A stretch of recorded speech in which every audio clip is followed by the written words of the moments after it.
Yo, be clear, people. If you're a couple hours late to the party and you woke up to the news like I did, or whether you was in tune, I guess, late last night, be clear. This is one of the biggest trade shocks, news reports, at least bare minimum in a long time. I don't remember the last time I woke up to some NBA trade news like this. I'm talking about left field. I'm not hearing nothing about disgruntled nature between organizations or business. You see what's going on with people like Jimmy Butler, right? He keeps getting his ass suspended. He's not showing up to practice. Like everybody sees from a mile away that trade is on the way. Anthony Davis leaving the Lakers, Luka Doncic, organization trading Luka. We have some questions. I want to get into who is this better fitting for, the Lakers or the Mavs? I want to have some LeBron talk about how he plays alongside from a business standpoint, some of his teammates over the course of his career. I want to talk about a subtopic. I'm even going to veer into Tyreek Hill for a second. But for anybody that thinks that this is a troll because maybe you're behind the curve a couple hours, just like me, because if you're 8 hours late to the news, it's a whole nother month ahead in the sports world. Okay. So if you're late like me, people, let me give y'all some of the backdrop like I had to catch up on this morning, y'all. Like, this is not a troll. This is real shit that's going down. Brian Windhorst, somebody who's covered LeBron for, at this point, Wendy, I mean, more than 2 decades. You know this guy well, how he plays the game, how he's excelled and carried teams to championships. You heard the guys talking. To what degree do you agree that this is something of a franchise baton pass more than a move that can get the Lakers to title contention as a 5 seed this year? This is not really about the Lakers. It's not really about LeBron. This is about the Dallas Mavericks and Luka Doncic. This move, in the moment here, believe is one of the most stunning trades, one of the biggest and most stunning trades in the history of the league. And obviously, because it is involving a legacy franchise and a legacy player like the Lakers and LeBron, we tend to focus on that. But that's not where the fascinating part is here, is my phone has exploded with agents and executives and players and all people with the game. The focus in the league is the Dallas Mavericks decision to trade Luka Doncic here. This is basically a rebuke of him. This is them saying that they don't think they can win with him. They're worried about the kind of defense he plays. They're worried about the kind of way he keeps himself in condition. They're worried, obviously, about his ability to focus at the biggest moments. As you know, Phil, I have felt this way about Luka before, but I've always felt he would get past it. I would felt that would be part of his story. He is 25 years old and he has already qualified for the Supermax, which he was eligible to sign this year.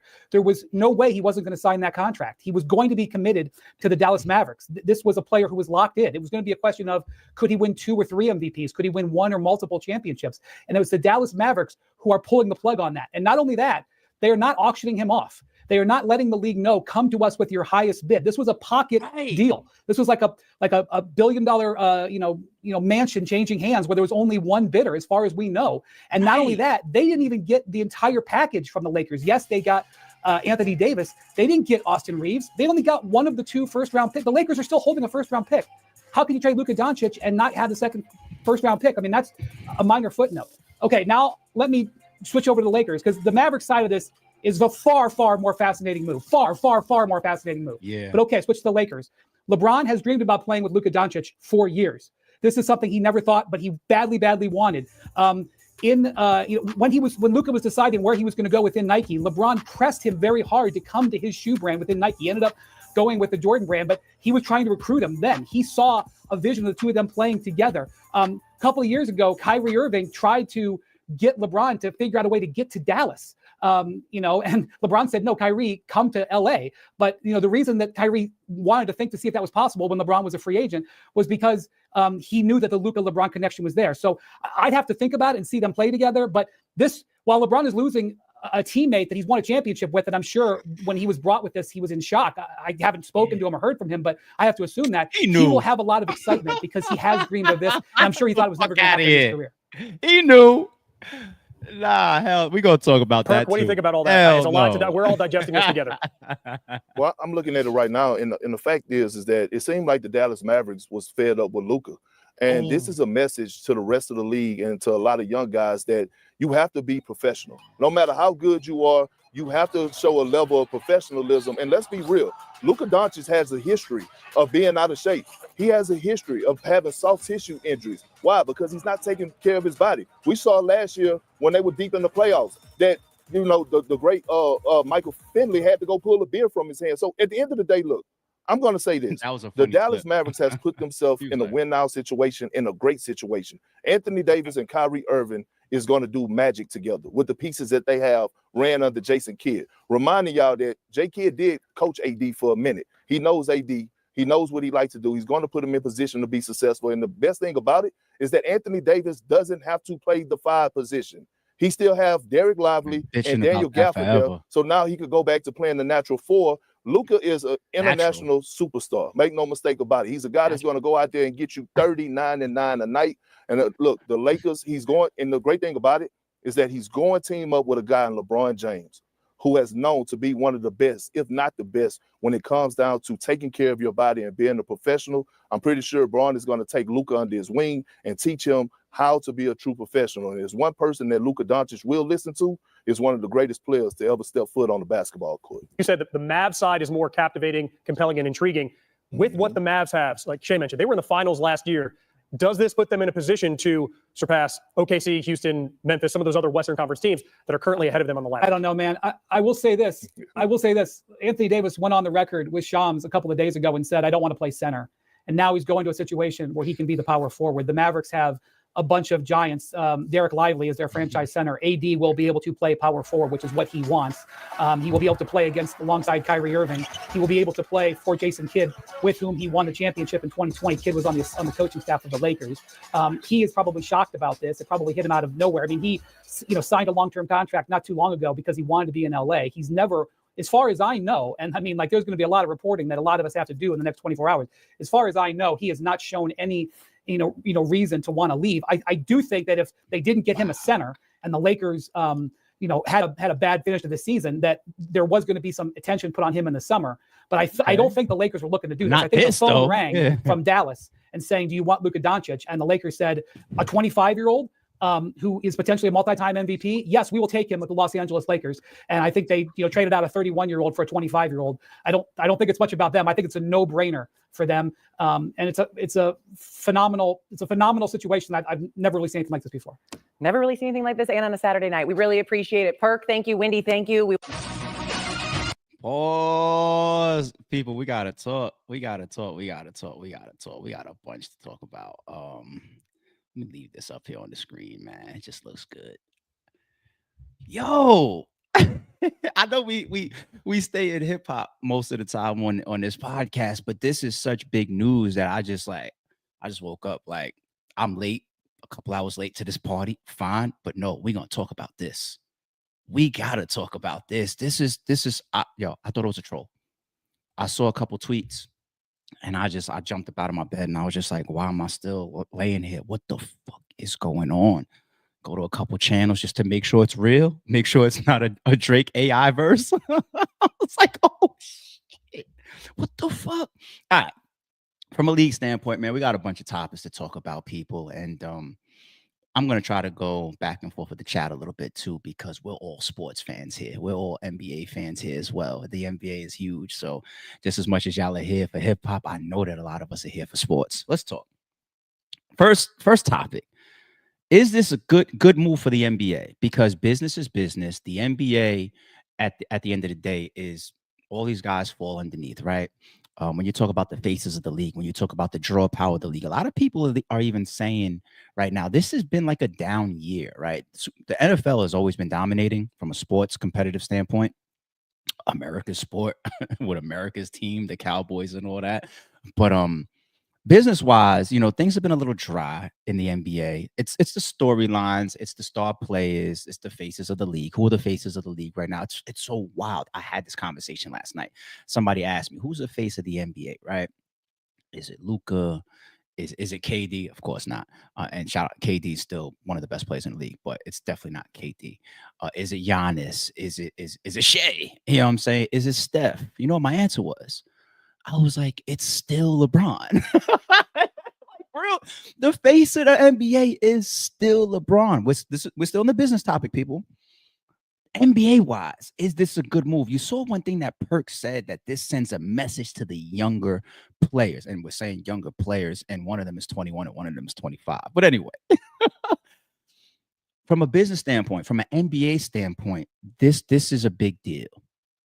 This is helpful up there because the message that it sends, we talk about that for Luka all the time to the point where it's just like a known variable, right? We're not talking about James Harden fat suit. He was trying to get out of his situation, right? But it's been a player controlled, at least from our perspective, right? It's been a player controlled sport for quite some time. Like LeBron was one of the trailblazers in that respect, holding your destination in your own hands.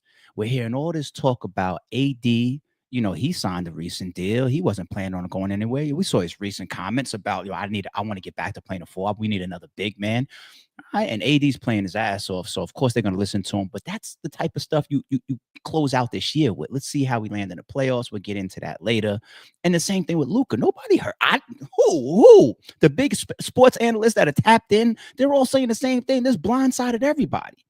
So this was the teams and the owners coming together and saying, this is what we on right now. Who would have thought somebody like Luka is even AD? AD is still a top 10 player in the league right now, and he's balling his ass off this year.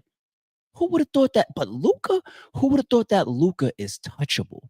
That if you own a team where you are responsible for putting asses in the seats, selling tickets, winning, making the playoffs, making a playoff run, that you would trade a generational you just don't think that if you own a team, you trade a Shea, you trade a Giannis, you trade a Luka, these faces of the league and these people that are franchise players. You build your team around and they carry your success both winning wise as well as business wise.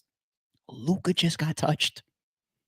So that's why I say that this is good for the league. Because if the talk is always defense wins championships, that buzz is going around right now. That I think that was a statement or a little shot that came out from the Mavs organization. Defense wins championships. What do we criticize the Luka Doncic is, of the world? He never plays defense. Yeah, he's gonna rev it up every once in a while when the criticism gets thick, and he's gonna make a play or two. But defensive wise, game wise, like he's known for playing one side of the court, man. He ain't no Kobe Bryant. He ain't no Michael Jordan. These are people that have won Defensive Player of the Year type of nominations and whatnot. That's far from Luka, right? And then on top of that, the out of shape thing. How many times as an organization are we going to watch you possibly come into the year in shape? We get all the off-season pictures. We see Luka slim down. He's a little skinny. Oh, look at Luka. Look at Luka. And then what the fuck is he doing during the regular season? Is he pulling a Ricky Hatton? That's for my boxing fans, right? What is he doing? Like he gets out of shape. And I guess if you're the team's condition and you're leading up the training side of things, the conditioning side of things, the nutrition side of things, you're one of those handlers. Luka's probably very difficult to work with, and he's making his own decisions at that point. Like, I'm going to have my pie of pizza every night. It is what it is. But then when it comes down to the game, you're not getting the most out of the play. He's coming out minutes earlier than anticipated. He's not in the game at times where maybe he can still be holding the lead, being in shape. So yes, this does send a huge message that you need to play both sides of the ball and you need to be professional and keep your ass in shape, even if you are a generational talent. A owner decided to move Luka, picked up the phone and said, if you give us AD, we'll give you this next Kobe or Jordan. What? Incredible. So from a league standpoint, business standpoint, message standpoint, I get it. Let's talk about the fit though. Like from a Mavs team standpoint and from a Lakers team standpoint. What do we think about the fit? So you got Kyrie there on the Mavs side, right? So the classic 1-2 punch of a small and a big, Penny Shaq, Kobe Shaq. What's some other classic 1-2 punches? Dare I piss some of my fellow New Yorkers off by saying Starks Ewing? Yeah, classic 1-2 punch, man. A big man and a small man. You know what I'm saying? Like I get it. And bigs have become it's become a shooters league, and even the NBA, I think, has taken a hit ratings wise from the excessive 3-pointers that are getting shot these days. But there has been a good move also back towards a big man, a center, a dominant force in the paint. I love that for the game. I don't want to see the game just become a perimeter played game. I don't want to see everybody needing to shoot threes. Like, it's dope that the Joker get out there on the perimeter and pull out and stretch the defense and take a three. I think that's dope for certain bigs. And you see that when you have something like that in your offense, that you can become a challenge to any defense to scheme against. And you open up the lanes.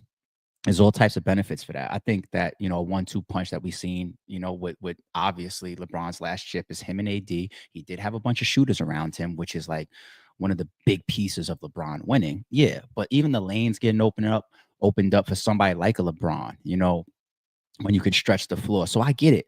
The 1-2 punch of Kyrie and AD, it looks tremendous. It looks tremendous. And this also says a lot about Kyrie. I think some people would say that Kyrie is still definitely skill wise. Obviously, he's still in his peak, but because of his age and because of the mileage on his body and how long he's been in the league, some people wouldn't say that Kyrie is still in his prime. But he's so good, he's so talented, he's so skilled that the Mavs are looking at Kyrie and saying that you can carry, that backcourt along with somebody like a big, and offensive wise, punchability wise, scoreability wise, we're still there. We're still strong. We're still solid. That's why Allen Iverson and Kyrie Irving are my favorite two players of all time. It's the skill factor, but look at that. What does that say about Kyrie, man? So big respect on his name. I like the move from an offensive standpoint and definitely a defensive standpoint. AD is a defensive anchor to any team.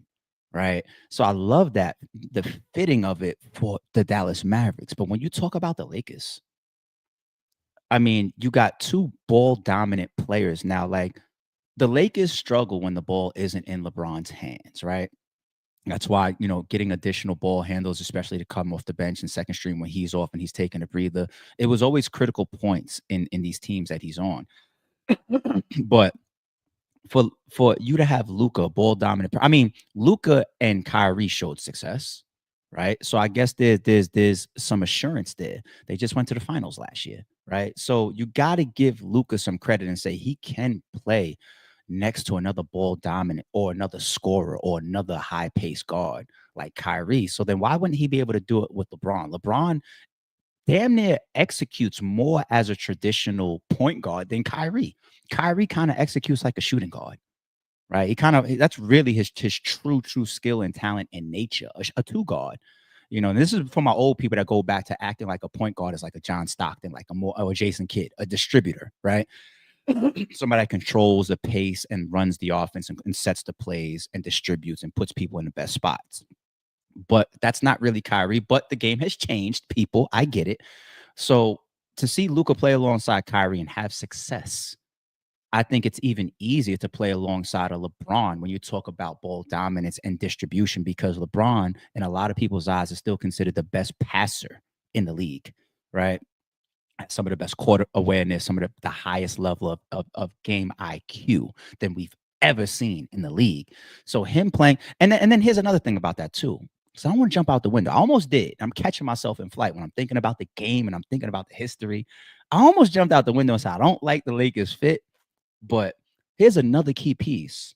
LeBron is well past his prime. He's playing as a top NBA player still, right? He's still putting up triple doubles. He's still a threat on the court. He's still one of the best players in the league, maybe top 10, top 15, right? But one thing that he did when AD came around was he mentally and team-wise positioned himself to say, the offense is going through you. I am the second guy. Am I the leader? Yes. Am I the face of the NBA? Yes. Am I the man of this franchise? Yes. Am I the most powerful here? Yes. But this younger guy, AD, is who I'm going to play through. I want the onus to be. I want the responsibility. Was that a way out on the low? He was playing a little bit of mind game there, but anyway, I want the responsibility to be on AD. I'm here. I'm gonna play my ass off. I'm gonna stay in shape, right? But this is AD's team. So if he could do that with a young AD, he absolutely can do that with a young Luka. So I think the way that LeBron as a leader is, and he's also not in his prime and he's willing to be a number two, I like that. I like that. You give up your defensive anchor, though. and you give up one of the best bigs to come through the sport, Anthony Davis, the Lakers must make more moves.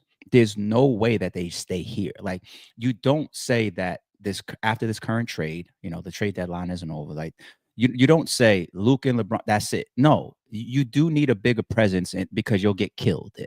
Luka doesn't play defense. LeBron is a little bit slowed down. We're not going to see these legendary chase downs from LeBron for another 2, 3, 4, 5 years, right? So you need a defensive anchor and a big presence and an athletic big at that, at least. And if he can score, then because you have enough scoring. You have LeBron and Luka, but you need a defensive and a big. You need a lob threat. You need those things. So they can't be done. There's no way that they're done. Now, speaking of LeBron, 2, 3, 4 years later, this is why this is also a good move for the Lakers. I think the Mavs move for them is almost like a win now because they just came from the finals. So I think they in their minds I think they're done with Luka as far as him being out of shape and him not playing defense and putting out that statement, defense wins championships. I think they're over Luka. I think they tried it. And I think they give up on it. Hey, even though it's Luka, right? But with the Lakers side of things, it's the obvious future. Now, I'm not saying that AD isn't young enough to bank on. The injury history of AD is something that any organization or any owner is going to pay attention to. If you spend your money and you're spending it on AD, you're like, yo, he's only 1 year removed for us saying you pluck him and he's injured for 2 weeks, right? It's only 1 year. We're actually praising him this year because he's staying on the court. Like it's like an anomaly. It's like some rare Matrix thing that he's staying on the court. But all right, maybe he figures something out. You rolled out that pair of dice, cool. But on the Lakers side, the future, they just got it. They just got it. I know LeBron is getting in these headlines and he's saying, if I want to, I could play another 5 years. And I believe he can. He could, the rest of his shit could go gray and he'll be there and he'll still be putting up double digits and a couple triple doubles, a bunch of double doubles. LeBron will still be playing starting strong NBA basketball 5 years from now. I think we all believe that. He will still be a strong starter 5 years from now, right? Imagine if he went 100% distributor and stopped and just like, I'm a threat, but I'm not really looking to score. Like, you could run a good offense like that, but the future isn't about LeBron being there. The future is about this young Luka, and this is the new face in coming time of your franchise. That is a big play. That is a big business move. You ingratiate him with the Lakers, with the team, with the organization. I ain't gonna say the coaching staff because coaches move a mile a minute. You know what I'm saying? They change every year, B. So I ain't gonna say that. But you ingratiate Luka, and in time, you have your seat filler. You have your dominant force. You have your star player. You have your all-star. Now that LeBron is transitioning away, like if we're talking to him about how much longer he's going to be here, like it's all obvious, like he's on the clock, like it's really his decision, but he's on the clock. Damn, we kind of killing this morning. I don't be doing no sports. Like, damn, like, yo, ARP, you got a little sports announcer in you. Hold on, let me take a break. Yo, this is big, y'all. This is just my passion, my bad, because this is big news. But I want to move towards the this business talk about Luka coming up on his Supermax, and was that part of the decision as well? Money runs the world, and I mentioned Tyreek Hill when I first cut the stream on. This is going to bleed into that. Money running the world. If Luka was going to play for $10 million, the Mavs are going to keep him. Like, like let's not be naive here. Money is always one of the, if not the biggest factor. Okay. His Supermax coming up, and that is an interesting thing that I want to see play out. And it's one of those things that, can kill you later on, when you're the Mavs, because you just don't know what the future holds. It's like passing on Mahomes in the draft. It's that type of thing where it's just like, we just made the finals and now we traded him. So there has to be the piece in there that we don't believe in Luka being here, right? So we make a trade where we get another star, a young star that can be here. We can still be in a win now. There's no way we want to go from the finals to the play-in. right? That's a bad organizational move, if so. So they had to plot this out in such a way, but the money factor of Luka coming up on that supermax, and I guess you guys rolling the dice that you don't believe in him. It's always going to be that thing. And if you tied now the point that I'm getting into how we started the stream, saying that I like the message to the NBA that anybody is touchable, that's where the Tyreek Hill thing comes in, right? So when you look at Tyreek Hill, one of the most explosive, fastest, best wide receivers, offensively talented NFL players ever, right? He's got a ring. The whole Miami Dolphins um project, right? It's not like the Miami Dolphins, my history knowledge of that trade was just like, oh, we've always been setting out for Tyreek Hill. Tyreek Hill, he came in, he made an impact. He was on the special teams, made a couple returns that year. Wide receiver, he was making an impact. Then Mahomes joins the team. They start connecting in a beautiful way. His targets started coming down, right? And I'm not anywhere near as well versed in the NFL as I am the NBA, but I know what's going on. His targets came down, if I remember correctly. And for any wide receiver, if you're targeted three times a game, and you was targeted 5 through 8 to 9 to 10 times a game, and your yards are dropping and your opportunities are dropping. I think I remember that there wasn't a press conference. It was a stream where Tyreek Hill, he was half joking, but there's something to take away there where he was just like, I've never been a side chick before. He was talking about Kelsey now and Mahomes, becoming that 1-2 punch, and him playing side fiddle, where he was the primary chick and then he went to the side chick, right? But anyway, he started to be unraveled on the Chiefs for multiple reasons, but one of the biggest pieces from what was said publicly was the business, was the money. His agent called him, and I think he was looking for like a guarantee that was like in the 20s or something like that, if I remember. People, like, all my NFL heads, if I say something incorrect about the numbers or whatever, you could toss it in the chat. But I think Tyreek Hill was looking for a guarantee. It was like in the 20s or maybe the 30s. Like, yo, just take care of me and my guarantee, and we're gonna continue to rock. And I think the Chiefs weren't necessarily meeting it, right? And his agent calls him and says, you're way underpaid. You're worth way more. And I think the guarantee over X amount of years with Miami Dolphins was like 70 something, right? So then you start to see somebody like Tyreek Hill come on camera and say, like, I got to make the best decision for me and my family, right? Everybody comes into these leagues, the NBA and the NFL, super humble pie. You get your starter contract, and that's one thing that we always know. People make their money on their second contract because you come in at your base, you come in unproven, you make this crazy jump like a Luka, and it's like, look at this guy, or Giannis. Like, well, Giannis didn't jump as fast as Luka to me, but you like, look at this guy, like this is it. And when you get your second contract, it's night and day, right? As far as the amount of money that you're probably going to negotiate and walk away with. And Tyreek Hill, imagine shooting for a guarantee of like 20, and then like 70 is put in your face. Like, what? You know what I'm saying? So it's a no-brainer. Money runs the world once again. A lot of us, if we're in that position like Tyreek Hill was, regardless of, like, I feel like Kelsey Mahomes is the primary now, or I feel like my targets are down, or I'm not as much of an offensive factor on this team as I used to be. Even the coaching staff is saying we need to use Tyreek Hill more. Like, what the fuck is going on, man? I thought I was the man. I'm out here running 22 miles per hour on the field for y'all. Like, real shit. I think that's a real number. I really think that's a real number. But think about it. And then that switches. And then you get offered you get offered $70 million. You get offered $70 million. You're gone like the next person. You're gone. You're gone. So coming back to the NBA, I love the reminders. I could fold this in the battle rap if I really want to. I love the reminders of business is business. And when these players, these artists, these musicians, these actors get slapped with that. I love when people get smiled in their face and they really believe, like, because I call you my brother, that you're my brother, my brother, my brother, my brother. Anybody that has 50 brothers is not genuine. If he calls 50 people his fucking brothers, he's not genuine. Carry that with you. Go tweet that. Go post that. Go hashtag that.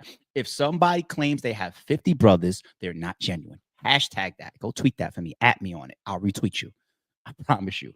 And the reminders of, damn, I used to hang out with this person so much. You see when Tyreek Hill said, like, yo, Pat, like Mahomes, you never invited me over to your crib. You know what I'm saying? You invited Kelsey, but you never invited me to your crib. You know, this is a brother. Like, what's going on? The business of these corporations and these teams and these owners and these managers, man, to see Luka get touched, somebody that they said is the next LeBron. Same thing with Tyreek Hill. People, go with what works for you and yourself and your family. Prioritize you and your family first. I mentioned before, like on a prior stream, I was just like, yo, I was listening to that Cortez topic. And he said, like, damn, I was reminded that business is business when, niggas disappeared. And I was trying to work out something to get my hands on a couple extra dollars to handle that personal situation. And it's just like, come on, Cole, like you're a veteran. Like, what you mean you learn now business is business? It's been that.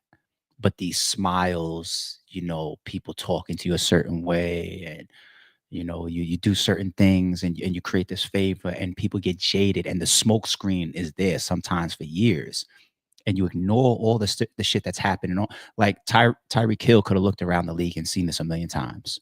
Luka could have looked over the NBA history and said, even though I'm Luka, doesn't mean I should be coming in out of shape. Sooner or later, somebody might, like, I got to remember, like, to stay fully professional in my opportunity. So I love the reminders of it. I love it. Business is business.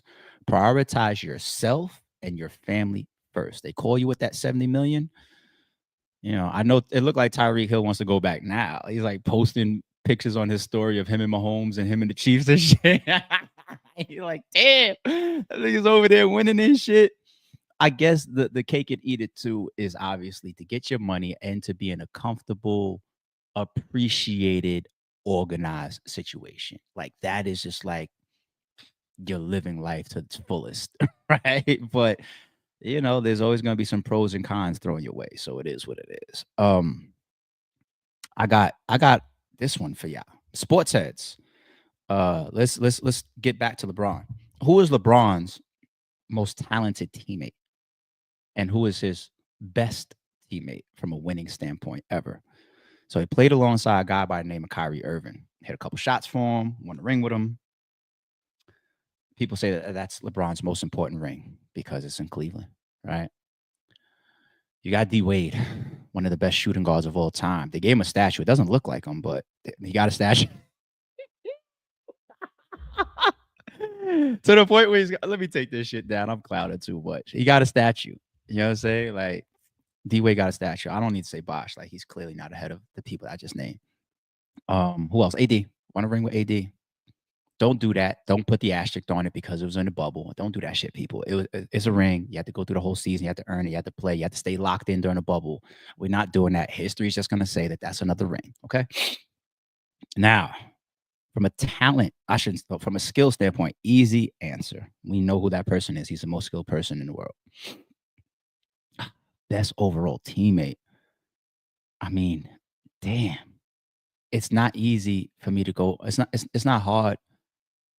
I think I got to go with D-Wade, people. I think I got to go with D-Wade because AD, all right, there's so many dynamics of a winning culture. AD was never a leader.